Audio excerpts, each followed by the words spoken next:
ನಮಸ್ತೆ ಗೆಳೆಯರೆ. ಅಹೋರಾತ್ರ ಮೂಲತಃ ಜ್ಯೋತಿಷಿ.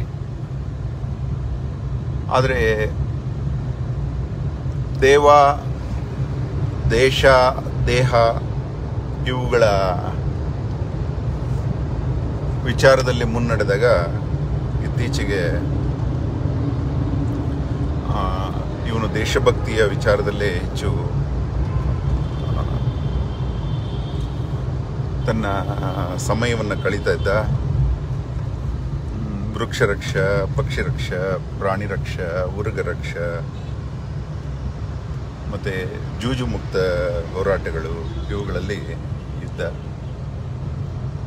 ಜ್ಯೋತಿಷ್ಯದಲ್ಲಿ ತನ್ನ ಜೀವನದ 50 ವರ್ಷಗಳವರೆಗೂ ಕಳೆದ 4ನೇ ಕ್ಲಾಸಿಂದ ಹಿಡಿದು 10ನೇ ವಯಸ್ಸಿಂದ ಪೂರ್ಣ ಜ್ಯೋತಿಷ್ಯಕ್ಕೆ ಮುಡಿಪಾಗಿಟ್ಟಿದ್ದ. ಅದರಲ್ಲೇ ಬದುಕ್ತಾ ಇದ್ದ, ಅದನ್ನೇ ಮಾಡ್ತಾ ಇದ್ದ. ಆದರೆ ನಿಮಗೆಲ್ಲ ಒಂದು ಗೊತ್ತಿರಲಿ, ಯಾವುದೇ ವಿದ್ಯೆ ಈ ಜಗತ್ತಲ್ಲಿ ಅದೊಂದು ಹಾವಿನಂತೆ. ಆ ವಿದ್ಯೆ ಕಲಿಯುವವರು ಹಾವಾಡಿಗನಂತೆ. ಅದು ವೈದ್ಯಕೀಯವೇ ಸರಿ, ಜ್ಯೋತಿಷ್ಯವೇ ಸರಿ, ಪ್ರತಿಯೊಂದು ಹಾವಿನಲ್ಲೂ ವಿಷವಿರುತ್ತದೆ. ಎಡವಿದರೆ ತಂತಿಯ ಮೇಲಿನ ನಡಿಗೆ ಕಡಿಯುತ್ತದೆ ಹಾವು. ಜ್ಯೋತಿಷ್ಯವೂ ಹಾಗೆ. ಜ್ಯೋತಿಷ್ಯವನ್ನು ಬಿಡುವುದಿಲ್ಲ, ಅನಾರೋಗ್ಯ ವೈದ್ಯನನ್ನು ಬಿಡುವುದಿಲ್ಲ. ಯಾವುದೇ ವೃತ್ತಿಯಲ್ಲಿ ಆ ವೃತ್ತಿ ಆತನ ಎಡವಿದರೂ ಬಿಡೋದಿಲ್ಲ. ಆತನ ತಪ್ಪುಗಳಿಗೆ ಎಲ್ಲವನ್ನೂ ನಡೀತಾ ಇರುತ್ತೆ. ತಪ್ಪು ಅಂದರೆ ಏನಿರಲಿ, ತಪ್ಪಿನಲ್ಲಿ ಮೂಲ ಹುಡುಕ್ತಾ ಹೋಗೋಣ. ಒಬ್ಬ ಭ್ರಷ್ಟಾಚಾರ, ಅದು ಮೇಜರ್ ತಪ್ಪು, ಇತರರಿಗೆ ಹಾನಿ ಮಾಡುವ ತಪ್ಪು, ಭ್ರಷ್ಟಾಚಾರಿಯಾಗುವುದು, ಇನ್ನೊಬ್ಬರನ್ನ ವಂಚಿಸುವುದು, ಮೋಸ ಮಾಡುವುದು, ಮೋಸ ಹೋಗುವುದು, ಇದು ಯಾವುದಕ್ಕೂ ದೇವರು ಕ್ಷಮಿಸೋದಿಲ್ಲ. ನೀನು ಮೋಸ ಮಾಡಿದ್ರೂ ನಿನಗೆ ಶಿಕ್ಷೆ ತಪ್ಪಿದ್ದಲ್ಲ, ಮೋಸ ಹೋದರೂ ತಪ್ಪಿದ್ದಲ್ಲ, ಸಾಲ ಮಾಡಿದ್ರೂ ತಪ್ಪಿದ್ದಲ್ಲ, ಸಾಲ ಕೊಟ್ಟರೂ ತಪ್ಪಿದ್ದಲ್ಲ. ದುಃಖ ದುಃಖ ದುಃಖ ದುಃಖ ದುಃಖ ದುಃಖ. ಏನಿದ್ರ ಮೂಲ ಅಂತ ಕಂಡುಕೊಂಡವನು ಕೃಷ್ಣ ನುಡಿಯಲ್ಲಿ ಹೇಳಿದ, ಬುದ್ಧ ನಡೆಯಲ್ಲಿ ತಿಳಿಸಿದ. ಈ ಎಲ್ಲ ದುಃಖದ ಮೂಲ ಏನು ಅಂತ ಭಗವದ್ಗೀತೆ 2ನೇ ಅಧ್ಯಾಯದಲ್ಲೇ ಕೃಷ್ಣ ಹೇಳ್ತಾನೆ. ಆಸೆಯೇ ದುಃಖಕ್ಕೆ ಮೂಲ ಅಂತ. ಅದನ್ನ ಅನುಭವಿಸಿ 40 ವರ್ಷದ ತಪಸ್ಸಿನಲ್ಲಿ ಅನುಭವಿಸಿ 80 ವರ್ಷದವರೆಗೂ ಟೀಚ್ ಮಾಡಿ ತೋರಿಸಿದ್ದು ಗೌತಮ ಬುದ್ಧರು. ಆತ ಬೋಧಿ ವೃಕ್ಷದ ಕೆಳಗೆ ಬೋಧಿಸುತ್ತಾರೆ, ಆಸೆ ದುಃಖಕ್ಕೆ ಮೂಲ. ಅದು ಒಳಿತಿನ ಆಸೆ ಆಗಲಿ, ಕೆಡುಕಿನ ಆಸೆ ಆಗಲಿ, ದೇವಾಲಯ ಕಟ್ಟುವ ಆಸೆ ಆಗಲಿ, ದೇಶಭಕ್ತಿಯ ಆಸೆ ಆಗಲಿ, ಜನರನ್ನು ಬದಲಾಯಿಸುವ ಆಸೆ ಆಗಲಿ, ಜನರನ್ನು ದುರುಪಯೋಗ ಪಡಿಸಿಕೊಳ್ಳುವ ಆಸೆ ಆಗಲಿ, ಒಳಿತಿನ ಆಸೆ, ಕೆಡುಕಿನ ಆಸೆ, ಆಸೆಗಿಲ್ಲ ಭೇದ. ಆಸೆ ಇಲ್ಲದವನ ಹಾಸು ವಿಷದ ವಾಸು ನೋಡ ಅಂತ ಬರ್ತಾರೆ ನೋಡಿ. ಒಳಿತಾಗ್ಲಿ ಕೆಡುಕಾಗ್ಲಿ ಆಸೆ ಆಸೆನೆ, ಅದು ದುಃಖ ಕೊಡುತ್ತೆ. ಆದರೆ ಆಸೆ ಇಲ್ಲದ ಶ್ರೀ ಮಹಾವಿಷ್ಣು ಅವನು ಮಲಗಿರೋದು ವಿಷದ ವಾಸುಕಿ, ವಿಷದ ವಾಸು ನೋಡ. ಅದು ನಕ್ಕರು ಹತ್ರು ವಿಷ ಬಾಯಿಂದ ಸಿಂಪಡಿಸ್ತಾ ಇರುತ್ತೆ. ಅದು ವಿಷ್ಣುವಿನ ಮೇಲೆ ಎಷ್ಟೋ ಸಲ ಹನಿಯಾಗಿ ಬೀಳ್ತಾ ಇರುತ್ತೆ. ಆದರೂ ಆತ ವಿಷದ ಹಾಸಿನ ಮೇಲೆ ಇದ್ರೂ ಕೂಡ ಅವನಿಗೆ ಏನೂ ಆಗಲ್ಲ. ಯಾಕೆಂದ್ರೆ ಅವನಲ್ಲಿ ಆಸೆ ಇಲ್ಲ ಅಂತ. ಆಸೆ ಇಲ್ಲದವನ ಹಾಸು ವಿಷದ ವಾಸು ನೋಡ ಅಂತ. ಇದು ನೀವು ಕೇಳಿರ್ಬೋದು, ಹಾಡು ಅನೇಕ ವಿಡಿಯೋಗಳಲ್ಲಿ ಬರುತ್ತಿದ್ದು. ಇವಾಗ ಏನದು ಆಸೆ? ಈ ಆಸೆ ನಮ್ಮಷ್ಟಕ್ಕೆ ನಾವು ಇದನ್ನ ನಾಶ ಮಾಡ್ಕೋಬೇಕು. ಇಲ್ಲ ಅಂದ್ರೆ ಸಮಾಜ ಕೂಡ ನಾಶ ಮಾಡುತ್ತೆ, ಜಗತ್ತು ನಾಶ ಮಾಡುತ್ತೆ, ಗ್ರಹಗತಿಗಳನ್ನು ನಾಶ ಮಾಡುತ್ತೆ ಅಂತ ಜ್ಯೋತಿಷ್ಯ ಹೇಳುತ್ತೆ. ನಮ್ಮ ಆಸೆ ಮಿತಿ ಮೀರಿದಾಗ ಅಪ್ಪ ಅಮ್ಮ ಹೊಡಿತಾರೆ ಚಿಕ್ಕ ವಯಸ್ಸಲ್ಲಿ, ಆಸೆ ಜಾಸ್ತಿ ನಿನಗೆ, ಸುಮ್ಮನೆ ಕುತ್ಕೊಳ್ಳೋ ಅಂತ ಹೇಳುತ್ತಲ್ಲ. ಆಸೆ ಜಾಸ್ತಿ ಆದಾಗ, ಮಿತಿ ಮೀರಿದಾಗ ಗ್ರಹಗತಿಗಳು ಹೊಡೆಯುತ್ತೆ. ಆ ಆಸೆ ಕೊಲ್ಲುವ ಕೆಲಸ ಕೊಟ್ಟಿದ್ದು ಶನೇಶ್ಚರನಿಗೆ. ಛರ ಅಂದ್ರೆ ಶನೇಶ್ಚರ, ಚರ ಅಂದ್ರೆ ತಿರುಗುತ್ತಿರುವವನು. ಚರ ಅಂದರೆ ಒಂದು ಕಡೆ ನಿಲ್ಲದವನು. ಶನಿದೇವರ ಕಾರ್ಯನೇ ಎಲ್ಲರ ಆಸೆ ಮೇಲೆ ಹೊಡೆಯೋದು. ಅದು ಅವ್ರ ಅಪ್ಪನೇ ಆಗಿರಲಿ, ಸೂರ್ಯನೇ ಆಗಿರಲಿ, ಶಿವನೇ ಆಗಿರಲಿ, ಪಾರ್ವತಮ್ಮನೇ ಆಗಿರಲಿ, ಎಕ್ಸೆಪ್ಟ್ ಹನುಮಂತ ಮತ್ತು ಶ್ರೀ ಮಹಾವಿಷ್ಣುವಿಗೆ ಆತ ಕಷ್ಟ ಕೊಡೋಕ್ಕಾಗಲಿಲ್ಲ ಅಂತಾರೆ. ಯಾಕೆಂದರೆ ಶ್ರೀ ಮಹಾವಿಷ್ಣುವಿನಲ್ಲಿ ಆಸೆ ಇಲ್ಲ, ಒಳಿತಿನ ಆಸೆನೂ ಇಲ್ಲ, ಕೆಡುಕಿನ ಆಸೆ ಇಲ್ಲ. ನಮೋ ದ್ವೇಷೋಸ್ತಿ ನ ಪ್ರಿಯ, ನನಗೆ ಯಾರೋ ದ್ವೇಷನೂ ಇಲ್ಲ, ಪ್ರಿಯನೂ ಇಲ್ಲ ಅಂತ ಹೇಳ್ತಾನೆ ಶ್ರೀ ಮಹಾವಿಷ್ಣು. ಇನ್ನು ಹನುಮಂತ ಆಸೆ ಕೊಂದವನು, ಅಷ್ಟ ಸಿದ್ಧಿ ಪಡೆದವನು. ಹನುಮಂತನಿಗೆ ಯಾವ ವೀಕ್ನೆಸ್ ಇದೆ ಅಂತ ಶನಿ ಹಿಡಿಯೋಕ್ಕೆ ಸಾಧ್ಯ? ಶಿವ ಸಂಸಾರಿ, ಶಿವ ಒಳಿತು ಮಾಡಬೇಕು ಅನ್ಕೋತಾನೆ, ಜಗತ್ತಿಗೆಲ್ಲ ಒಳಿತು ಮಾಡಬೇಕು ಅನ್ಕೋತಾನೆ. ಅದಕ್ಕೆ ಶಿವನಿಗೂ ಬಿಡಲಿಲ್ಲ. 24 ಗಂಟೆ ಬೆಳಕು ಕೊಟ್ಟು ಸಲಹಬೇಕು ಅನ್ಕೋತಾನೆ ಸೂರ್ಯ, ಅವನಿಗೂ ಬಿಡಲಿಲ್ಲ ಸ್ವಂತ ಅಪ್ಪ. ಯಾವ ರೀತಿ ಶನಿಯ ಲೆಕ್ಕಾಚಾರ ನಡೆಯುತ್ತೆ? ಶನಿ ಚರ ಅಂದರೆ ತಿರುಗ್ತಾ ಇರ್ತಾನೆ ಸೂರ್ಯನ ಸುತ್ತಲೂ.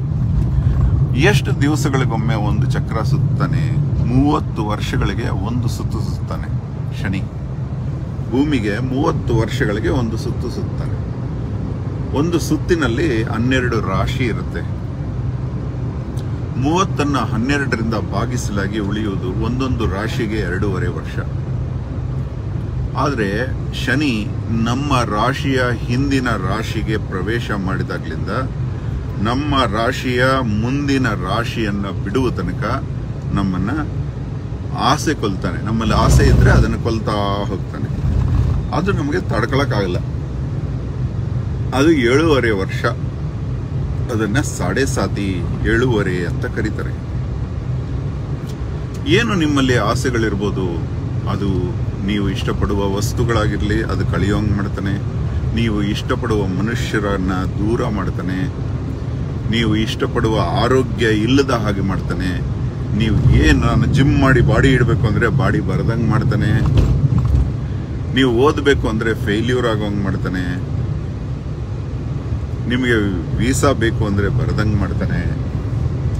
ಪ್ರತಿಯೊಂದಕ್ಕೂ ಹೊಡಿತಾ ಇರ್ತಾನೆ. ವಿದೇಶಕ್ಕೆ ಹೋಗ್ಬೇಕು ಅಂದರೆ ಆಗದಂಗೆ ಮಾಡ್ತಾನೆ. ಮದುವೆ ಆಗಬೇಕು ಅಂದರೆ ಮದುವೆ ಆಗದಂಗೆ ಮಾಡ್ತಾನೆ. ಆಸೆ ಇಲ್ಲದಂತೆ ಬದುಕಿದ್ರೆ ಮಾತ್ರ ಅವನು ಬಿಟ್ಟುಬಿಡ್ತಾನೆ, ನಿಮ್ಮನ್ನು ಗ್ರಿಪ್ ಹಿಡಿಯೋದಿಲ್ಲ. ಇವಾಗ ಮೀನು ನಾವು ಹಿಡಿಯೋದು ಕಷ್ಟ, ಯಾಕಂದರೆ ಅದು ಮೈಯೆಲ್ಲ ಜಾರ್ತಾ ಇರುತ್ತೆ.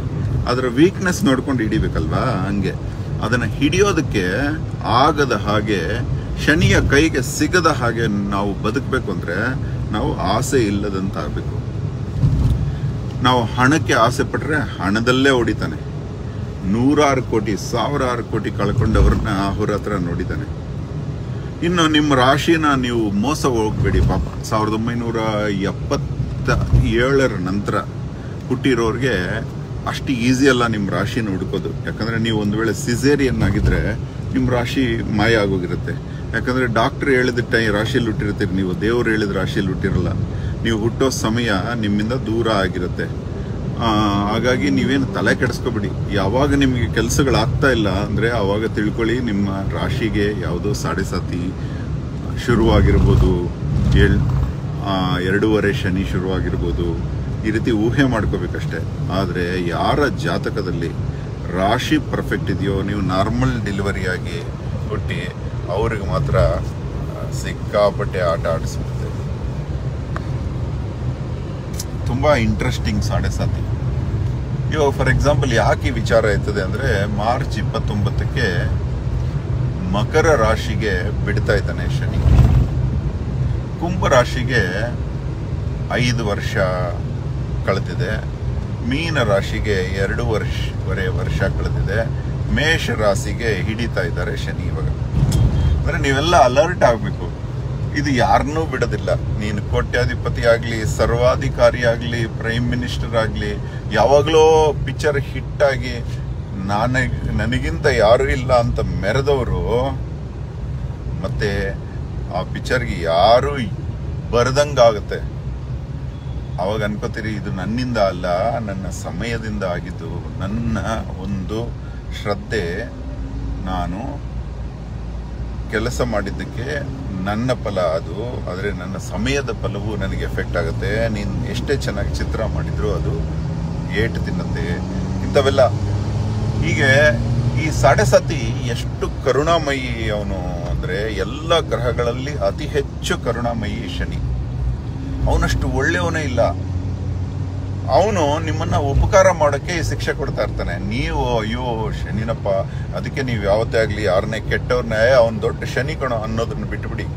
ಶನಿಗೆ ಅವಮಾನ ಮಾಡಿಬಿಡಿ.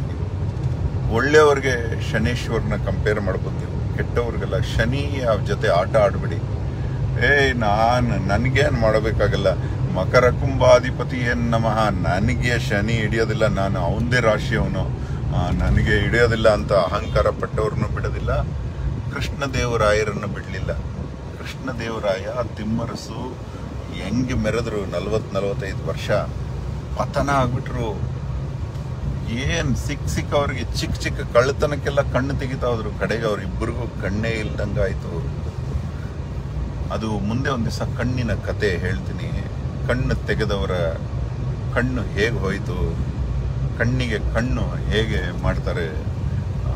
ರಾಜರ ಕಾಲದಲ್ಲಿ ಇಷ್ಟ ಬಂದಂಗೆ ನಡೆದವರೆಲ್ಲ ಹೇಗೆ ಪತನ ಆದರು, ಹೇಗೆ ರಾಮರಾಯನ ಪತನ ಆಯಿತು, ಹೇಗೆ ಆದಿಲ್ ಶಾಹಿ ಪತನ ಆಯಿತು, ಹೇಗೆ ಔರಂಗಜೇಬನ ಪತನ ಆಯಿತು, ಹೇಗೆ ಮೆರೆದವರೆಲ್ಲ ಕೋಟೆ ಕಟ್ಟಿ ಮೆರೆದವರೆಲ್ಲ ಏನಾದರೂ ಅಂತ ಇದೆಯಲ್ಲ ಹಾಡುಗಳು, ಸುಮ್ಮನೆ ಬರಲ್ಲ ಅದು.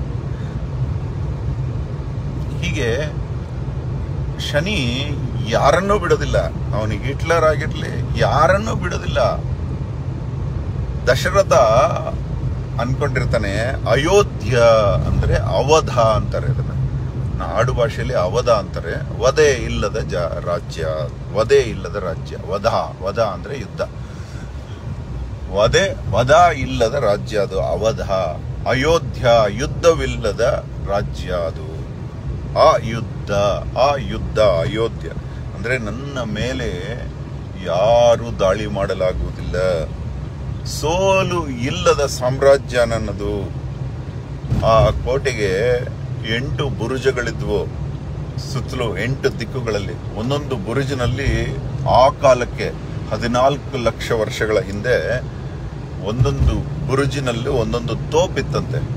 ಆ ಒಂದೊಂದು ತೋಪು ಒಂದೊಂದು ಗುಂಡು ಹಾಕಿದ್ರೆ 10,000 ಜನ ಸಾಯ್ತಾ ಇದ್ರಂತೆ. ನೀವು ಅನ್ಕೋಬಹುದು ತೋಪು ಇವಾಗ ಕಂಡುಹಿಡಿದಿರೋದು ಅವಾಗೇನಕ್ಕಿತ್ತು ಅಂತ. ಇಲ್ಲ, ಸಮರಾಂಗಣ ಸೂತ್ರಧಾರ ಬುಕ್ ಓದಿ, ಅದರಲ್ಲಿ ತೋಪು ಮಾಡುವುದು ಹೇಗೆ, ಪಿರಂಗಿ ಮಾಡುವುದು ಹೇಗೆ ಅಂತ ಬರೆದಿದೆ. ಇಂತಹ ಸೂರ್ಯ ವಂಶದ ದೊರೆ ದಶರಥ ಅಹಂಕಾರದಿಂದ ಇದ್ದಾಗ ತಾನು ಇಷ್ಟಪಡುವ ಕೈಕೇಯಿ, ತಾನು ಇಷ್ಟಪಡುವ ಶ್ರೀರಾಮಚಂದ್ರ ಬಂದ ಮೇಲಂತೂ ಆತನ ಅಹಂಕಾರ ಮೀರಿಸಲಾಗುವುದಿಲ್ಲ ದಶರಥನಿಗೆ. ಅಂತ ಸಮಯದಲ್ಲಿ ಸಾಡೆಸಾತಿ ಬಂದಾಗ ವಸಿಷ್ಠರು ಹೇಳ್ತಾರೆ, ನಿಮಗೆ ಸಾಡೆಸಾತಿ ಬಂದಿದೆ, ಇನ್ನು ನಿಮಗೆ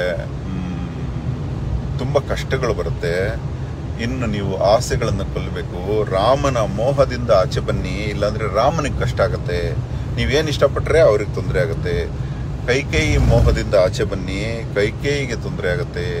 12 ಭಾರ್ಯರು ಕೌಸಲ್ಯ, ಸುಮಿತ್ರ, ಅವರಿಂದನೂ ಆಚೆ ಬನ್ನಿ, ನೀವು ಇವಾಗ ತಪಸ್ಸಿಗೆ ಕುಳಿತುಕೊಳ್ಳುವ ಸಮಯ ಇದು ಅಂತ ಹೇಳ್ತಾರೆ. ಆತ ಹೇಳೋದಿಲ್ಲ, ನಮ್ಮ ಪೂರ್ವಜ ಸೂರ್ಯ, ನಮ್ಮ ಪೂರ್ವ ದೊರೆ ಸೂರ್ಯ, ಸೂರ್ಯನ ಮಗ ಶನಿ, ನಮ್ಮ ಚಿಕ್ಕಪ್ಪ ಇದ್ದಂಗೆ, ನಮಗೇನೂ ಮಾಡೋದಿಲ್ಲ ಅಂತ ಹೇಳ್ತಾನೆ. ಆದರೆ ಆ ಹೊಡೆತ ಹೆಂಗಿರುತ್ತೆ ಅಂದರೆ, ಯಾವಾಗಲೂ ಕೈಕೇಯಿ ಕೊಟ್ಟ ಮಾತೆ. ಆಯಮ್ಮ ಮಂತ್ರೆಗೆ ಕೈಕೇಯಿ ಅಂತಃಪುರಕ್ಕೆ ಹೋದಾಗೆಲ್ಲ ಮನಸಾರೆ ಬಕ್ಷಿಸ್ಕೊಡ್ತಾ ಇರ್ತಾನಂತೆ ದಶರಥ. ನನ್ನ ಫೇವರೇಟ್ ನೀನು ಅಂತೆಲ್ಲ ಹೇಳ್ತಾ ಇರ್ತಾರಂತೆ. ಅಂತಹ ಮಂತ್ರೆ ಉಲ್ಟಾ ಆಗ್ತಾರೆ, ಅಂತಹ ಪ್ರೀತಿಯ ಪತ್ನಿ ಉಲ್ಟಾ ಆಗ್ತಾರೆ. ಕಳತ್ರ ಪುತ್ರಸ್ಯ ಶತ್ರುತ್ವ ಕಾರಣಂ. ಸ್ವಂತ ಕಳತ್ರ ಅಂದರೆ ಹೆಂಡತಿ ಮತ್ತೆ ಮಕ್ಕಳು ನಿನಗೆ ಶತ್ರುವಾಗಿ ನಿಲ್ಲಿಸ್ತೀನಿ, ನಿನ್ನ ರಾಜ್ಯಕ್ಕೆ ಯಾರು ಯುದ್ಧ ಮಾಡೋಕ್ಕಾಗಲ್ವಲ್ಲ, ನಿನ್ನ ರಾಜ್ಯಕ್ಕೆ ಯಾರು ಅಟ್ಯಾಕ್ ಮಾಡೋಕ್ಕಾಗಲ್ವಲ್ಲ, ನಿಮ್ಮ ಮನೆಯವರನ್ನೇ ಅಟ್ಯಾಕ್ ಮಾಡಿಸ್ತೀನಿ ಅಂತ. ಇತ್ತೀಚೆಗೆ ಛಾವಾ ಚಿತ್ರ ಬಂದಿದೆ ನೋಡಿ, ಸಂಭಾಜಿ ಛತ್ರಪತಿ ಮಹಾರಾಜರು ಶಿವಾಜಿ ಮಹಾರಾಜರ ಮಗ, ಛತ್ರಪತಿ ಶಿವಾಜಿ ಮಹಾರಾಜರ ಮಗ. ಅವರು 150 ಯುದ್ಧಗಳನ್ನು 9 ವರ್ಷದಲ್ಲಿ ಸೋಲಿಲ್ಲದೆ ಗೆದ್ದಿರ್ತಾರೆ. ಯಾವ ಯುದ್ಧ ಸೋತಿಲ್ಲ. ಅವನಿಗೆ ಶತ್ರು ಅನ್ನೋದೇ ಇರೋದಿಲ್ಲ. ಅಂತಹ ಶತ್ರುಗೆ ನಾಶ ಮಾಡಿದ್ದೆ ಮನೆಯ ರಾಜಕಾರಣದ ಪಿತೂರಿ.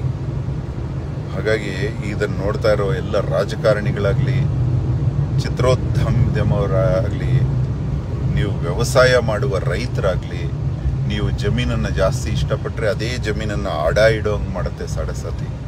ನೀವು ಏನು ಇಷ್ಟಪಟ್ಟರೆ ಅದಕ್ಕೆ ಹೊಡೆತ ಬೀಳುತ್ತೆ. ಕೇರ್ಫುಲ್ ಆಗಿರಿ. ಇಷ್ಟಪಡೋದನ್ನು ಬಿಡುವುದೊಂದೇ ಶನಿಯನ್ನು ಗೆಲ್ಲುವ ಮಾರ್ಗ. ನೀವು ವ್ಯಾಪಾರಸ್ಥರಾಗಲಿ, ಕೆಲವರು ಇವತ್ತು ಒಬ್ರು ಫೋನ್ ಮಾಡಿದ್ರು, 20 ವರ್ಷದಿಂದ ಲಿಟಿಗೇಷನ್ ಅಂತೆ, ಜಾಗ ಇವಾಗ ಫ್ರೀ ಆಗ್ತಿದೆಯಂತೆ. ಅಂದರೆ ಇಮ್ಯಾಜಿನ್ ಮಾಡಿ, ಪಾಪ ಜೀವನದ ಯೌವನನೇ ಕಳೆದೋಗ್ಬಿಡ್ತು. ಅಂತಹ ಸಾಡೆಸಾತಿ ಮನಸ್ಸು ಮಾಡಿದ್ರೆ ಪಂಗುಂ ಈ ದೇವರ ಭಜನೆ ಪ್ರೀತಿ ಮನಸ್ಸು ಮಾಡಿದ್ರೆ ಕಾಲಿಲ್ಲದವನನ್ನ ಬೆಟ್ಟ ಹತ್ತಿಸುತ್ತಂತೆ ದೇವರು. ಕಿವಿ ಇಲ್ಲದವನಿಗೆ ಕೇಳುವಂತಾಗುತ್ತದಂತೆ ಆ ದೇವರು. ಆದರೆ ಸಾಡೆಸಾತಿ ಮನಸ್ಸು ಮಾಡಿದ್ರೆ ಕಾಲಿದ್ರೂ ಬೆಟ್ಟ ಹತ್ತದಂಗೆ ಮಾಡುತ್ತೆ, ಕಿವಿ ಇದ್ರೂ ಕೇಳಿಸದ ಹಾಗೆ ಮಾಡುತ್ತೆ. ನೀವು ಮ್ಯೂಸಿಕ್ ಲವರ್ಸ್ ಆದರೆ ನಿಮ್ಮ ಕಿವಿಲೇ ಪ್ರಾಬ್ಲಮ್ ಬರುತ್ತೆ. ನೀವು ಮೂವಿ ಲವರ್ಸ್ ಆದರೆ ಕಣ್ಣಲ್ಲಿ ಪ್ರಾಬ್ಲಮ್ ಬರೋಂಗಾಗುತ್ತೆ. ನೀವು ನಡೆದಾಡೋರಾದರೆ ನಿಮ್ಮ ಮೊಣಕಾಲು ನೋವು ಶುರುವಾಗುತ್ತೆ. ಆಸೆ ಕೊಂದರೆ ಮಾತ್ರ ಸಾಡೆಸಾತಿನ ಗೆಲ್ಲಬಹುದು. ನೀವು ದೇವಸ್ಥಾನಗಳಿಗೆ ಹೋಗಿ, ಹನುಮಂತನ ಹತ್ರ ಹೋಗಿ, ಏನು ಸತತ ತೇಷಾಂ ಸತತ ಯುಕ್ತಾನಾಂ ಭಜತಾಂ ಪ್ರೀತಿಪೂರ್ವಕಂ. ನೀನು ಸತತವಾಗಿ ದೇವರನ್ನ ಅಧ್ಯಯನ ಮಾಡಿದ್ರೆ ಅವ್ರ ಬಗ್ಗೆ ತಿಳ್ಕೊಳಕ್ ಶುರು ಮಾಡ್ತೀಯ. ನೀನು ಸತತವಾಗಿ ಆಂಜನೇಯನ ಅಧ್ಯಯನ ಮಾಡಿದ್ರೆ, ಆಂಜನೇಯನ ಪೂಜೆ ಮಾಡಿದ್ರೆ ಅವನ ಅಧ್ಯಯನ ಮಾಡ್ತೀಯ. ಅವನು ಹೆಂಗೆ ಬದುಕದ? ಆಸೆ ಇಲ್ಲದಂಗೆ ಬದುಕದ, ಅವನಂತಾಗ್ತೀಯ. ಅವಾಗ ಶನೇಶ್ವರನ ಕಷ್ಟ ನಿನಗೆ ಸಹಿಸಲು ಸಾಧ್ಯ. ಎಂಥ ಚೆನ್ನಾಗಿದೆ ನೋಡಿ. ಒಂದೊಂದು ಶನೇಶ್ವರನ ಸೈಕಾಲಜಿ ತಿಳ್ಕೊಬೋದು. ತುಂಬ ಕಷ್ಟ ಇದೆ. ನಾವು ಅನ್ಕೋಬೋದು, ನನಗೆ ಆಸೆನೇ ಇಲ್ಲ. ಯಾರ್ರೀ? ಆಸೆ ಎಲ್ಲಿ ರೂಟ್ ಲೆವೆಲ್ ಹೋಗುತ್ತೆ. ಹಸಿವಾದರೆ ತಿನ್ನಬೇಕೆನ್ನುವುದು ಆಸೆ ರೂಟ್ ಲೆವೆಲ್ಗೆ ಹೋಗುತ್ತದು. ಬೇಸಿಕ್ ತುಂಬ ಕೇರ್ಫುಲ್ ಆಗಿ ಶನೇಶ್ವರನನ್ನ ನೀವು ಹೆಂಗೆ ಅಹಂಕಾರ ಬಿಟ್ಟು ನಾನು ಅನ್ನೋ ಮಾನ ಮರ್ಯಾದೆ ಎರಡನ್ನು ಸಮವಾಗಿ ತಥಾ ಮಾನಾಪಮಾನಯೋ, ಅದನ್ನು 12ನೇ ಅಧ್ಯಾಯ ಭಗವದ್ಗೀತೆಯಲ್ಲಿ ಶನೇಶ್ವರನ ಆಪರೇಷನ್ ಹೆಂಗೆ ಮಾಡಬೇಕು ನಾವು ಅಂತ ಕೃಷ್ಣ ಭಗವಂತ ಎಷ್ಟು ಚೆನ್ನಾಗಿ ಹೇಳಿದ್ದಾನೆ. ಅದಕ್ಕೊಂದೇ ಭಕ್ತಿ. ಶೀತೋಷ್ಣ ಸುಖ ದುಃಖೇಶು. ನೀವು ಬಿಸಿಲಲ್ಲಿ AC ಬೇಕು ಅಂದ್ಕೊಂಡ್ರೆ AC ಇರೋದು ಕೆಟ್ಟೋಗುತ್ತೆ, ಇದ್ರೂ ಯೂಸ್ ಮಾಡೋಕ್ಕಾಗಲ್ಲ, ಹೊಸ ತರಿಸೋಕ್ಕಾಗಲ್ಲ, ಹಿಂಗಾಗತ್ತೆ. ಉಷ್ಣದಲ್ಲಿ ಹಿಂಗಾದರೆ ಶೀತದಲ್ಲಿ ನಿಮಗೆ ನೀವು ತಂದಿಟ್ಟ ಒಂದು ರಗ್ಗು ಸಿಗೋದಿಲ್ಲ ನಿಮಗೆ ಒದ್ದಕ್ಕೆ. ನೀವು ಬೇಕು ಅಂತಾನೆ ಚಳಿಯಲ್ಲಿ ಒದ್ದಾಡೋಂಗೆ ಮಾಡುತ್ತೆ. ಶೀತೋಷ್ಣ ಸುಖ ದುಃಖೇಶು ಸಮಸಂಗ ವಿವರ್ಜಿತ. ಎಲ್ಲರಲ್ಲೂ ಸಮವಾಗಿರೋನಿಗೆ ಶನೇಶ್ವರ ಏನು ಮಾಡೋದಿಲ್ಲ. ಲಾಭಾಲಾಭವು ಜಯ ಜಯವು, ಜಯ ಅಪಜಯ ಎರಡನ್ನೂ ಮನಸ್ಸಲ್ಲಿಟ್ಕೊಳ್ಳದೆ ನಾವು ಕೆಲಸ ಮಾಡಬೇಕು. ಎಷ್ಟು ಚೆನ್ನಾಗಿದೆ ಅಂದರೆ ಸಮತ್ವದಲ್ಲಿರಬೇಕು. ಇದಕ್ಕೊಂದು ಹಾಡು ಬಯಲಾಗುವ ನೀವನು ಅಂತ ಬರೆದಿದ್ದೆ. ಅದರಲ್ಲಿ ನಿಮಗೆ ಗೊತ್ತಾಗುತ್ತೆ ಹೇಗೆ ಸಾಡೆಸತಿ ಅಂದರೆ ಬಯಲಾಗಬೇಕು. ಬಯಲಾದಾಗ ಯಾವ ಜೈಲು ನಿಮಗೇನು ಮಾಡೋಕ್ಕಾಗಲ್ಲ. ಬಯಲಾಗೋದು. ಪೂಜೆ ಪುನಸ್ಕಾರಗಳು ನಮಗೆ ವಿದ್ಯೆ ಕಲಿಸುತ್ತಷ್ಟೇ, ಅದರಿಂದ ಮ್ಯಾಜಿಕ್ ಆಗುತ್ತೆ ಅಂತ ತಿಳ್ಕೊಬೇಡಿ ನೀವು. ಪೂಜೆಯಿಂದ ಶ್ರದ್ಧೆ ಬರುತ್ತೆ, ಶ್ರದ್ಧೆಯಿಂದ ಸಹನೆ ಬರುತ್ತೆ, ಸಹನೆ ನಿರಹಂಕಾರವನ್ನು ತೋರಿಸುತ್ತೆ, ನಿರಹಂಕಾರ ಆಸೆಯನ್ನು ಕೊಲ್ಲುತ್ತೆ, ಆಸೆ ಕೊಂದರೆ ಸುಖ ಬರುತ್ತೆ. ತುಂಬ ಚೆನ್ನಾಗಿರುತ್ತೆ. ಬಯಲಾಗುವ ನೀವನು ಅಂತ ಒಂದು ಹಾಡಿದೆ, ಹಾಕ್ತೀನಿ ರೀ, ಅದು ಚೆನ್ನಾಗಿರುತ್ತೆ.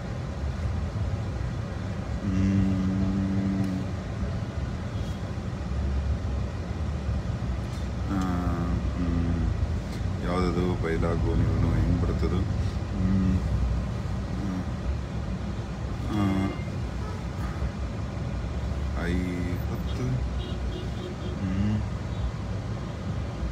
ಸುಡದಂತಾದಾಗ ನೆತ್ತಿ.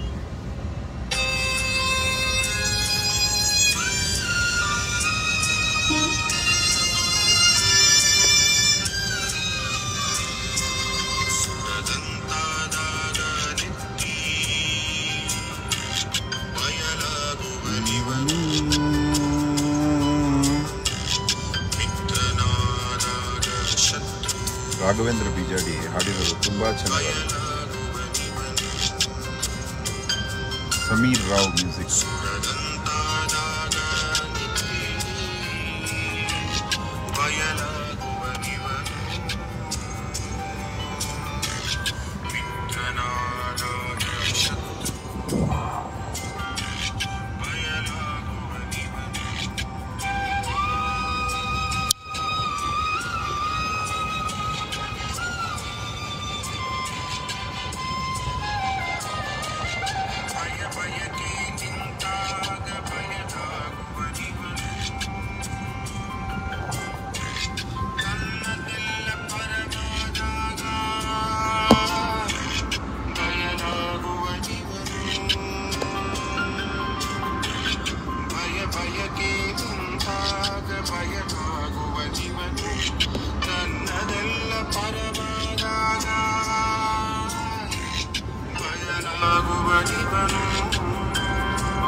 ನಿನ್ನೆ ನಾಳೆಗಳ ಚಿಂತೆ ಬಿಟ್ಟಬೇಕು.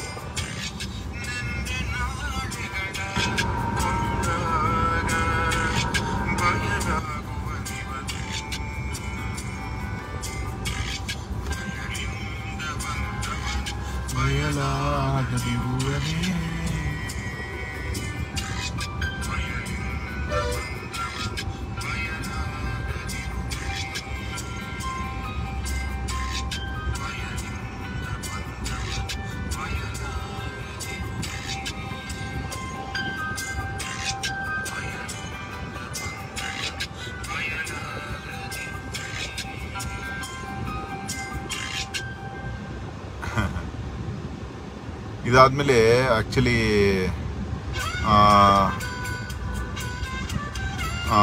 ಇನ್ನೊಂದು ಹಾಡು ಹಾಕ್ತೀನಿ, ಇದ್ದಂಗಿದ್ರೆ ಅಂತ. ಅದರಲ್ಲೂ ನಿಮಗೆ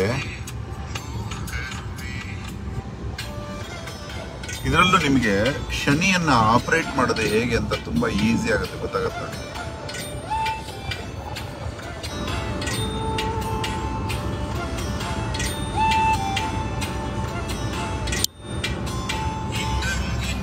ಇದ್ದಂಗಿದ್ರೆ ಬುದ್ಧಂಗಾಯ್ತಾರಂತಪ್ಪ.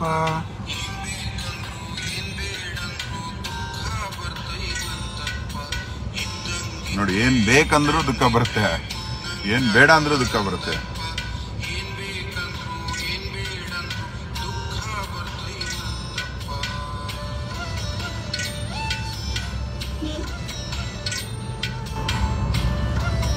ಇದು ನೀವು ಜ್ಯೋತಿಷಿ ಆದ್ರೂ ಬಿಡಲ್ಲ, ನೀವು ಭಕ್ತರಾದ್ರೂ ಬಿಡೋದಿಲ್ಲ, ಯಾರನ್ನೂ ಬಿಡಲ್ಲ.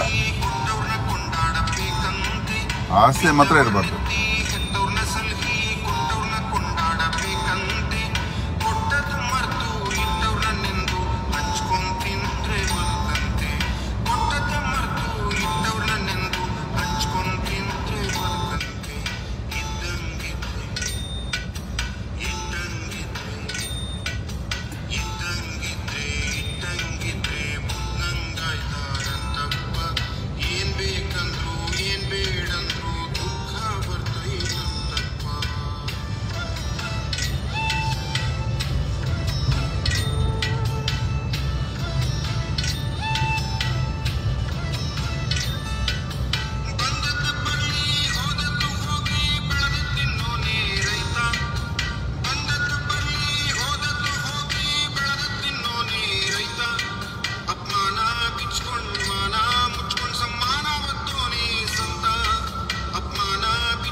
शान कट्टी देवानु को दोने धीरा देवानु को दोने धीरा इद्दंगिद्रे ಇದ್ದಂಗಿದ್ರೆ ಇದ್ದಂಗಿದ್ರೆ ಇಟ್ಟಂಗಿದ್ರೆ ಬುದ್ಧಂಗಾಯ್ತಾರಂತಪ್ಪ ಏನ್ ಬೇಕಂದ್ರು ಏನ್ ಬೇಡಂದ್ರು ದುಃಖ ಬರ್ತೈಲಂತಪ್ಪ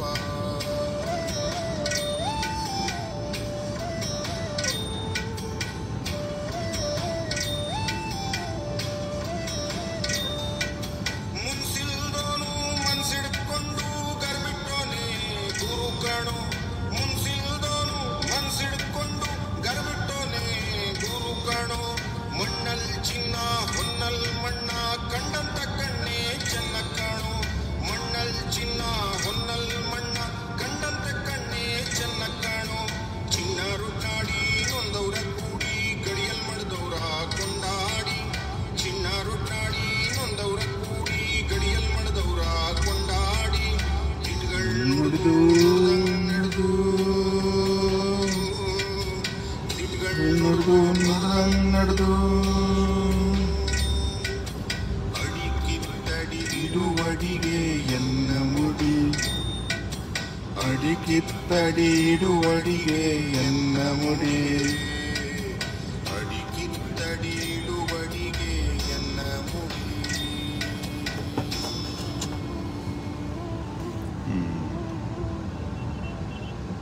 ಆಯ್ತಾ ನೋಡಿ ಎಷ್ಟು ಚೆನ್ನಾಗಿದೆ ಇದು. ಅಂದ್ರೆ ಈ ದೀಪಕ್ಕೆ ಆಸೆ ಇರುತ್ತಂತೆ. ಅಯ್ಯೋ ಒಂದು ನಿಮಿಷ ಇನ್ನೊಂದು ಬರ್ತದೆ. ಇದ್ದಂಗಿದ್ರೆ ಇಟ್ಟಂಗಿದ್ರೆ ಬುದ್ಧಂಗಾಯ್ತಾರಂತಪ್ಪ ಏನ್ ದೀಪಕ್ಕೆ ನೆರಳಿರುತ್ತಲ್ಲ ಅದೇ ದುಃಖ, ನೆರಳೇ ನಮಗೆ ದುಃಖ ಅಂತ. ಅದಕ್ಕೆ ನೋಡಿ ಸೂರ್ಯನಿಗೆ ಛಾಯಾದೇವಿ ಸಂಜ್ಞಾದೇವಿ ಅಂತ ಎರಡು ಪತ್ನಿಯರಿರ್ತಾರೆ. ನೋಡಿ ಅದು ಎಷ್ಟು ಇಂಟ್ರೆಸ್ಟಿಂಗ್ ಇದು ಸಬ್ಜೆಕ್ಟು. ಪ್ರತಿಯೊಂದಕ್ಕೂ ನೆರಳೇ ದುಃಖ ಅಂತ. ಅಂದರೆ ನಮ್ಮ ನೆರಳಿದೆಯಲ್ಲ, ನೆರಳಿಲ್ಲದವನಿಗೆ ದುಃಖವಿಲ್ಲ ಅಂತ. ಟ್ರಾನ್ಸ್ಪರೆಂಟ್ ಇರಬೇಕು ಅಂತ. ಟ್ರಾನ್ಸ್ಪರೆಂಟ್ ಇದ್ದರೆ ನೆರಳೇ ಬೀಳಲ್ವಲ್ಲ. ಎಷ್ಟು ಚೆನ್ನಾಗಿದೆ ನೋಡಿ. ಅದಕ್ಕೆ ದೀಪಕ್ಕೆ ಕೂಡ ನೆರಳಿದೆಯಂತೆ. ಅಂದರೆ ದೀಪಕ್ಕೂ ದುಃಖ ತಪ್ಪಿದ್ದಲ್ಲ. ಅಂದರೆ ಆ ದೀಪ ಆಗಬೇಕು. ಆದರೆ ಸೂರ್ಯನಿಗೆ ನೆರಳಿಲ್ಲ ನೋಡಿ. ಆದರೆ ಸೂರ್ಯನಿಗೆ ನೆರಳಿಲ್ಲ ಅಂದರೆ ಅದು ತಪ್ಪಾಗ್ಬಿಡುತ್ತೆ. ಯಾಕಂದರೆ ತಾನೇ ನೆರಳಾಗಿ ಬಂದು ಗ್ರಹಣ ಆಗುತ್ತೆ. ಅಂದರೆ ತನ್ನ ಸಂಸಾರದ ದೆಸೆಯಿಂದ, ಅಂದರೆ ಭೂಮಿ, ಮರ್ಕ್ಯುರಿ, ವೀನಸ್, ಅರ್ತ್, ಮಾರ್ಸು ಎಲ್ಲ ಗ್ರಹಗಳಿಂದ, ಉಪಗ್ರಹಗಳಿಂದ ಆತನಿಗೆ ದೊಡ್ಡ ಸಂಸಾರ ಇದೆ. ಎಲ್ಲಿ ಸಂಸಾರ ಇದೆಯೋ ಅಲ್ಲಿ ದುಃಖ ಬಂದೇ ಬರುತ್ತೆ. ಹಾಗಾಗಿ ಸೂರ್ಯ ಕೂಡ ಅನುಭವಿಸ್ತಾನೆ. ಹನುಮಂತನಿಗೆ ಸಂಸಾರ ಇಲ್ಲ ನೋಡಿ, ಅವನಿಗೆ ದುಃಖ ಇಲ್ಲ. Very interesting. ಅದೇ ರಾಮ ಆ ಲಿಸ್ಟಲ್ಲಿ ಬರೋದಿಲ್ಲ ನೋಡಿ. ಯಾಕೆ ಅಂದರೆ ದಶರಥನ ಕಥೆ ಅರ್ಧಕ್ಕೆ ನಿಲ್ಲಿಸಿದ್ದೆ. ಅಂತಹ ದಶರಥ ತಾನು ತನಗೆ ಸಾಡೆ ಸಾತಿ ಬರೋದೇ ಇಲ್ಲ ಅಂದಾಗ ಸಾಡೆ ಸಾತಿ ಎಂಟರಾದ ತಕ್ಷಣ, ಅದು ಏನು ಮೂರನೇ ಸಾಡೆ ಸಾತಿ, ಜೀವನದಲ್ಲಿ ಮೂರನೇ ಸಾಡೆ ಸಾತಿ.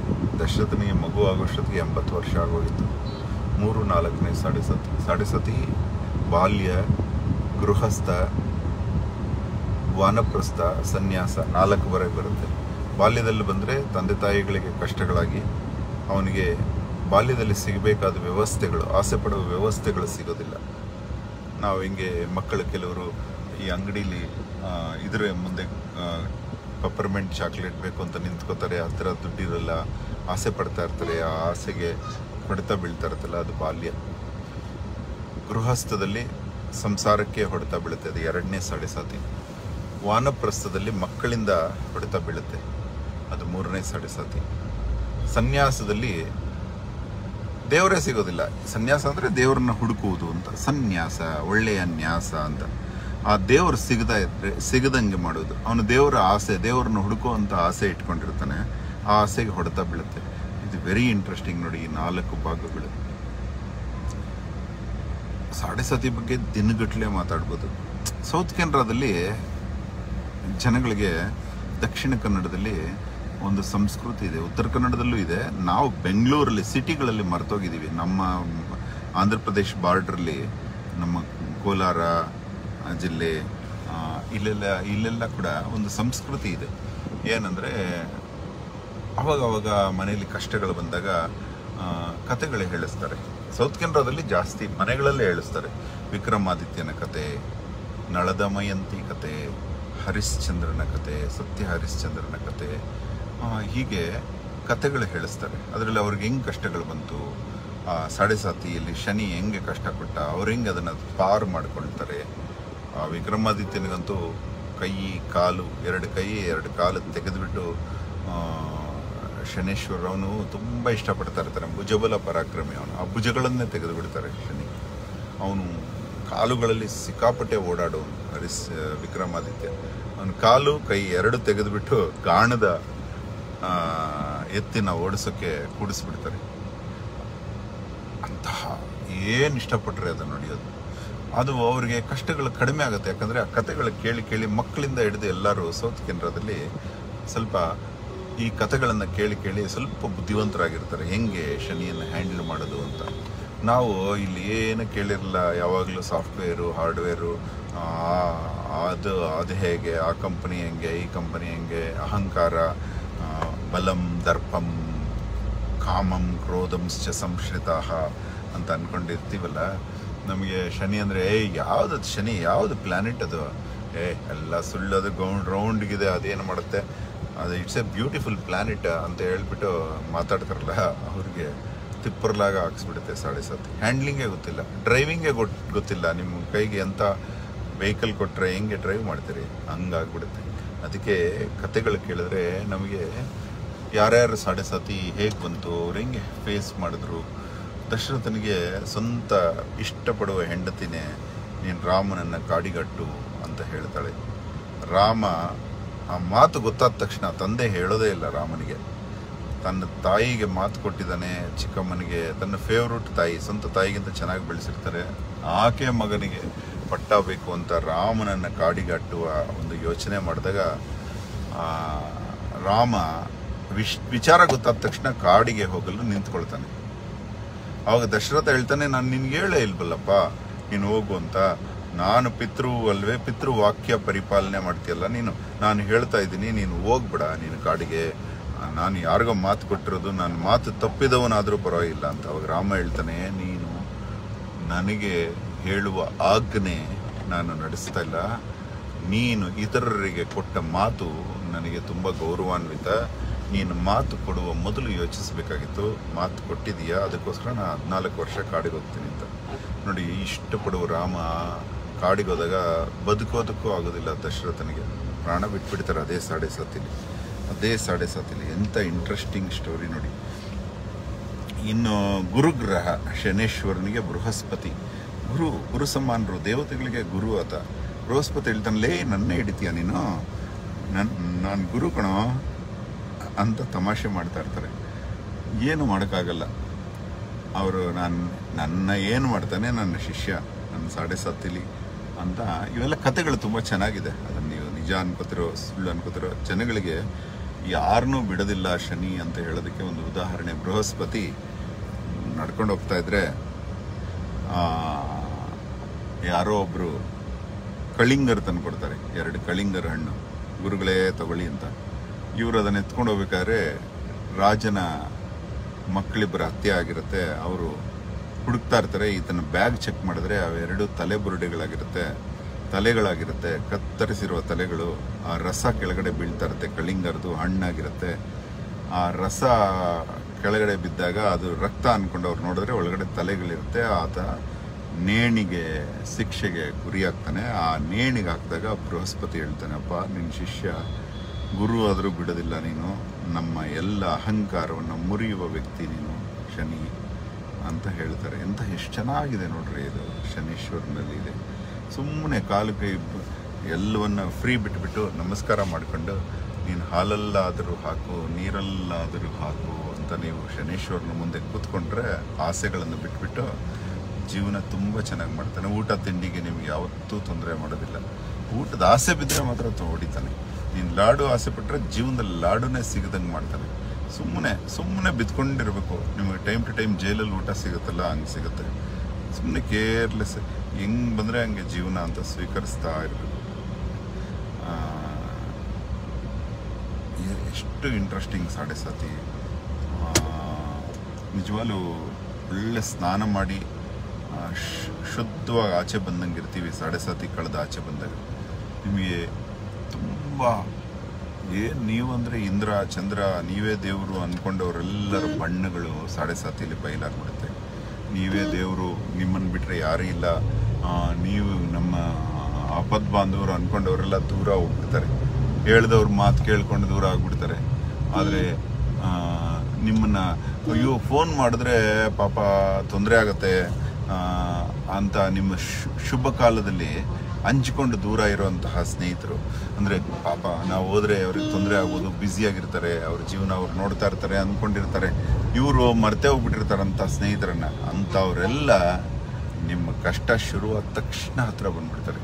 ಹತ್ರ ಬಂದು ನಾವಿದ್ದೀವಿ ನಿಮ್ಮ ಜೊತೆಗೆ ನಾವು ಕೂತ್ಕೋತೀವಿ ಅಂದರೆ ಶನೀಶ್ವರರು ನಿಮ್ಮ ಒಳಿತು ಕೆಡುಕುಗಳು ಎರಡನ್ನ ಧ್ಯಾನದಿಂದ ನೋಡ್ತಾ ಇರ್ತಾರೆ. ನಿಮ್ಗೆ ಒಳಿತು ಮಾಡೋರನ್ನ ಹತ್ರ ಬಿಡ್ತಾರೆ, ಕೆಡುಕು ಮಾಡೋರೆಲ್ಲ ದೂರ ಹೋಗ್ಬಿಡ್ತಾರೆ. ನೆಪಗಳು ಹೇಳ್ಕೊಂಡು ಹೋಗ್ಬಿಡ್ತಾರೆ. ನೀ ಅಂಥವ್ರು ಇಂಥವ್ರು, ನೀನು ಮೋಸಗಾರ, ನೀನು ವಂಚಕ ಅಂದ್ಕೊಂಡು ದೂರ ಹೋಗ್ಬಿಡ್ತಾರೆ. ನಿಮಗೆ ಆಶ್ಚರ್ಯ ಆಗುತ್ತೆ, ಯಾವ ವಂಚನೆನಪ್ಪ ಇದು, ಏನಿದು ಅಂತ ಅನ್ಸುತ್ತೆ. ಹುಚ್ಚಿ ಹಿಡಿಸ್ಬಿಡ್ತಾನೆ ಶನಿ. ನಿಜವಾಗ್ಲೂ ಹೆಂಗೆ ನಿಮ್ಮನ್ನ ಆಪರೇಟ್ ಮಾಡ್ತಾನೆ ಅಂದರೆ ನಿಮ್ಗೆಲ್ಲ ಬಣ್ಣ ಕ್ಲಿಯರ್ ಮಾಡಿ ತೋರಿಸ್ತಾ ಇರ್ತಾನೆ. ಇದು ಹಿಂಗೆ ಬಣ್ಣ, ಇದು ಹಿಂಗೆ ಬಣ್ಣ, ಇದ್ರ ಬಣ್ಣ ಇದು, ಇದ್ರ ಬಣ್ಣ ಇದು, ನೀನು ಒಳ್ಳೆಯವರು ಯಾರು ಕೆಟ್ಟವರು ಯಾರು ಎಲ್ಲ ಕ್ಲೀನಾಗಿ ನಿಮಗೆ ತೋರಿಸ್ತಾ ಹೋಗ್ತಾನೆ.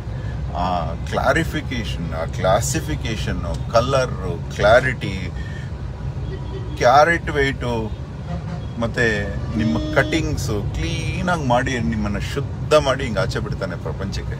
ಮತ್ತು 21 ವರ್ಷ ನೀವು ಮೆರಿತೀರಿ. ನಿಮ್ಮನ್ನು ಯಾರು ಹಿಡಿಯೋಕ್ಕಾಗಲ್ಲ, ಅಷ್ಟು ಮೆರಿತೀರಿ. ಆ 21 ವರ್ಷದಲ್ಲಿ ಮತ್ತೆ ಅಹಂಕಾರ ತುಂಬಿಕೊಳ್ಳುತ್ತೆ, ಆಸೆ ತುಂಬಿಕೊಳ್ಳುತ್ತೆ, ದುರಹಂಕಾರ ತುಂಬಿಕೊಳ್ಳುತ್ತೆ. ಮತ್ತೆ ಅವಾಗ ಇನ್ನೊಂದು ರೌಂಡ್ ಹೊಡೆದು ಹೊಡಿತಾನೆ 7:30. ಅದೇ 7:30. ನಾವು ಜೀವನ ಪರ್ಯಂತ ಆಸೆಗಳು ಬರದಂಗೆ ನೋಡಿಕೊಂಡ್ರೆ ನಮಗೆ ಏನು ತೊಂದರೆ ಆಗಲ್ಲ. ಮತ್ತೆ ಹೆಂಗೆ ದೇಶಭಕ್ತಿ ಕೂಡ ಆಸೆ ಅಲ್ವಾ? ಮತ್ತೆ ಹೆಂಗೆ ದೇಶಭಕ್ತಿ ಮಾಡೋದಂದ್ರೆ ಆಸೆ ಬಿಟ್ಟು ಮಾಡಬೇಕು. ನಾನು ಈ ಮರ ಕಾಪಾಡಕ್ಕೆ ಹೋಗ್ತಾ ಇದ್ದೀನಿ, ಇದರಲ್ಲಿ ಜಯ ಸಿಕ್ಕಿದ್ರೂ ಪರವಾಗಿಲ್ಲ, ಅಪಜಯ ಸಿಕ್ಕಿದ್ರೂ ಪರವಾಗಿಲ್ಲ, ನನ್ನ ಕರ್ತವ್ಯ ಈ ಮರ ಕಾಪಾಡ್ತೀನಿ. ನಾನು ಜೂಜು ವಿರುದ್ಧ ಹೋರಾಡಕ್ಕೆ ಹೋಗ್ತಾ ಇದ್ದೀನಿ, ಇದರಲ್ಲಿ ನನ್ನ ಮಾರಣಾಂತಿಕ ಹಲ್ಲೆ ಆದರೂ ಪರವಾಗಿಲ್ಲ, ನಾನು ಸತ್ರೂ ಪರವಾಗಿಲ್ಲ, ನನಗೆ ಜಯ ಸಿಕ್ಕಿದ್ರು ಒಂದೇ, ಎರಡೂ ಒಂದೇ, ನನಗೆ ನನ್ನ ಕರ್ತವ್ಯ ನಾನು ಮಾಡ್ತಾ ಇದ್ದೀನಿ ಅಂತ ಹೇಳ್ತಾ ಹೋದರೆ ಅದಕ್ಕಿಂತ ಒಳ್ಳೇದಿಲ್ಲ. ನೋಡಿ, ಇವತ್ತು ಪ್ರಕಾಶ್ ರಾಜ್ ಜೂಜ್ ಆಡ್ಬಿಟ್ಟು ಆಡು ಅಂತ ಹೇಳ್ಬಿಟ್ಟು ಆ್ಯಡ್ ಕೊಟ್ಟ ರಾಣಾ ಜೊತೆ. ಆಂಧ್ರ ಪ್ರದೇಶ ಸರ್ಕಾರ ಅವ್ರಿಗೆ ಅರೆಸ್ಟ್ ವಾರೆಂಟ್ ಘೋಷಿಸಿದಾಗ ಆತ ಬಂದು ಅಯ್ಯೋ ನಾನು 8 ವರ್ಷದಿಂದ ತಪ್ಪು ಮಾಡಿಬಿಟ್ಟೆ, ನನಗೆ ಮಾಡಬಾರ್ದಾಗಿತ್ತು, ಏಟು ಬಿದ್ದಾಗ ಬಂದು ತಪ್ಪಾಯ್ತು ಅಂತ ಹೇಳ್ತಾರೆ. ಕರ್ನಾಟಕದಲ್ಲಿ ಮಾಡಿರೋಂತಹ ಕಿಚ್ಚ ಸುದೀಪ ಇವರೆಲ್ಲ ಇನ್ನಿಗೂ ಆಚೆ ಬಂದಿಲ್ಲ, ನನ್ನ ತಪ್ಪಾಯ್ತು ಒಂದೊಂದು ಮಾತು ಹೇಳಲಿಲ್ಲ.